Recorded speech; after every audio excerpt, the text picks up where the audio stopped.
கிறிஸ்துக்குள் அன்பார்ந்த கர்த்தருடைய பிள்ளைகளே, நமது ஆண்டவரும் இரட்சகருமாகிய இயேசு கிறிஸ்து நாமத்திலே உங்கள் யாவருக்கும் இந்த அதிகாலையின் நல்வாழ்த்துதலோடு கூட கர்த்தருடைய இந்த செய்தி மூலமாக உங்களை சந்திப்பதிலே மிக்க மகிழ்ச்சி கொள்கிறேன்.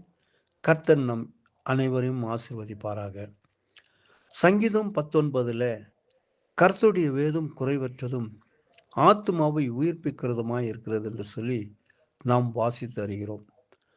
இந்த உலகத்திலே எந்த குறைபாடுகள் நமக்கு இருந்தாலும் இந்த குறைகளெல்லாம் நிவர்த்தி செய்து அதிலிருந்து நாம் எல்லா குறைகளிலிருந்து நாம் வெளியே வந்து பரிபூர்ணமான நன்மைகளும் ஆசீர்வாதங்களை பெறுவதற்கு ஒரே வழி குறைவற்ற வேத வாக்கியங்களை, வேத வசனங்களை நாம் தியானித்து அவைகளில் இருக்கிற ஆலோசனைகளை நாம் பெற்றுக்கொள்வது மித்தமாக எந்த குறையும் நீங்கி நிறைவான ஆசீர்வாதங்களை நாம் பெற்றுக்கொள்கிறோம்.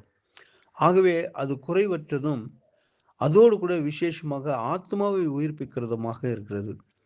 ஆத்மாவை உயிர்ப்பிக்கிற காரியம் இந்த உலகத்தில் எந்த பொருளாலோ, எந்த மனிதர்களாலோ, எந்த ஒரு வகையான சூழ்நிலையிலும் ஒரு மனிதனுடைய பாவத்தை பரிகாரம் செய்து கொண்டு அதை பூர்ணமாக போக்கிக் கொள்வதற்கு ஆத்மாவுக்கு எந்த விதமான விமோச்சனம் இந்த பூமியிலே நாம் பார்ப்பதற்கு இயலவில்லை.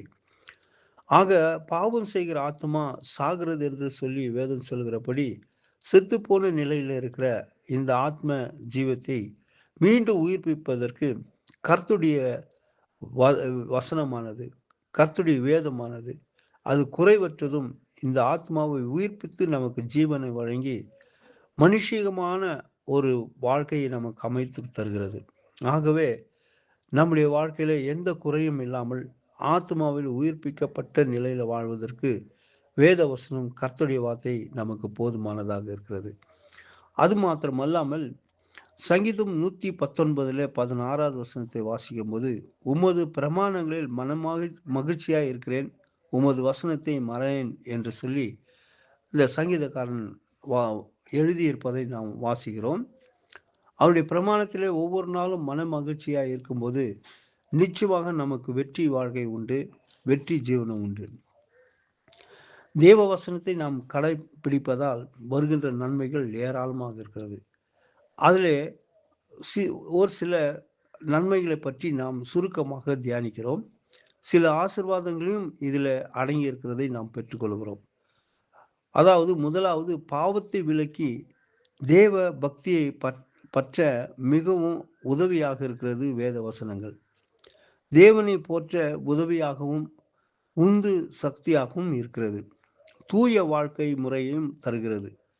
நமது மதிப்பீடுகளுக்கும் முன்னுரிமைகளுக்கும் ஒழுங்கு ஏற்படுத்தும் வகையில் வேத வசனங்கள் நமக்கு ஒழுங்கு செய்யப்பட்டிருக்கிறது. வாழ்க்கைக்கு அர்த்தம் தருகின்றது தேவனுடைய வார்த்தை. தேவ சிற்சையை விளக்கவும் கற்றுக்கொள்ளவும் உதவுகிறது கர்த்தருடைய வார்த்தை. எதிர்ப்புகளையும் விமர்சனங்களையும் நிதானமுடன் எதிர்த்து கொள்ள உதவுகின்றது தேவனுடைய ஆலோசனை. அனுதின வாழ்வில் ஞானமும் வழி நடத்துதலும் நமக்கு கிடைக்கின்றது கர்த்தருடைய வார்த்தையால. நம்பிக்கை, ஆறுதல், உற்சாகங்களை வழங்குகிறது தேவனுடைய வார்த்தை. உண்மையும் நேர்மைக்கு அடித்தளம் அமைப்பதற்கு வேண்டிய ஆலோசனைகளோடு கூட கர்த்தருடைய வசனத்தின் மூலமாக உண்மையும் நேர்மையும் நாம் பெற்றுக்கொள்வதற்கு வழிவகுக்கிறது. சுதந்திர உணர்வையும் வழங்குகிறது.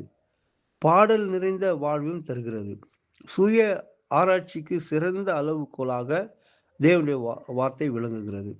ஒரே லட்சியமுடையவரோடும் ஐக்கியமும் ஏற்படுத்துகிறது.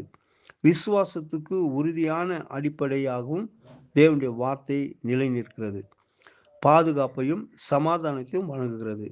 நன்மை தீமை பகுத்தறிய திறனும் வழங்குகிறது. ஜெபத்துக்கு அடிப்படையையும் உந்து உணர்வும் அளிக்கின்றது. தேவ உதவியை வழங்குகிறது. சிந்தையை நிறைத்து உரையாடலுக்கு ஊற்றாக விளங்குகிறது தேவனுடைய வார்த்தை. இவைகளெல்லாம் 119வது சங்கீதம் முழுமையாக நாம் வாசிக்கும்போது இத்தனை அம்சங்கள் அடங்கி நமக்கு ஆலோசனைகளை தருகிறது பரிசுத்த வேதாகமும்.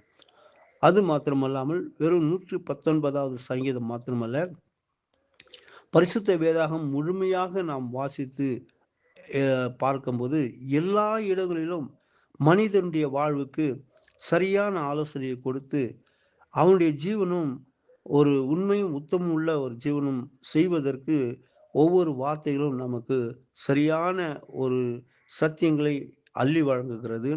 ஆகவே கர்த்தருடைய வேதத்தை நாம் மறவாமல் அதை நம்முடைய வாழ்க்கையில அதை நாள்தோறும் நாம் வாசித்து தியானித்து அவைகளில் இருக்கிற இந்த இந்த ஜீவ பொக்கிஷங்களை நாம் பெற்றுக்கொள்வோம். பெற்றுக்கொண்டு இந்த உலகத்தில் நாம் சம்பூர்ணமான ஆசீர்வாதத்தோடு இந்த உலகத்தில் வாழ்ந்து காட்டுவோம். கர்த்தருடைய வேத வசனமானது அது நமக்கு வெளிச்சமாக இருக்கிறது. அந்த வார்த்தையே ஆண்டவராகிய இயேசு கிறிஸ்து. ஆதியில வார்த்தை இருந்தது. அந்த வார்த்தை தேவனாக இருந்தது. அது தேவனோடு இருந்தது. அது மாம்சமாகி கிருபையினாலும் சத்தியத்தினாலும் நமக்குள்ளே வாசம் செய்தார் என்று சொன்ன வார்த்தையின்படி ஆண்டவராகிய இயேசு கிறிஸ்து அவரே ஜீவனுள்ள அப்பமாக வானத்திலிருந்து இறங்கின அப்பம் என்கின்ற ஜீவ வார்த்தையாக நமக்குள்ளே இருக்கிறார். அந்த வார்த்தை நம்மை உயிர்ப்பிக்கிறது. நாம் ஆண்டவருடைய வார்த்தைக்கு முதலிடம் கொடுப்போம். அதை நாம் பெற்று நாம் ஜீவிப்போம். கர்த்தர் நம்மை ஆசீர்வதிப்பாராக. கிறிஸ்துவின் பணியில கர்த்தருடைய தாசன்.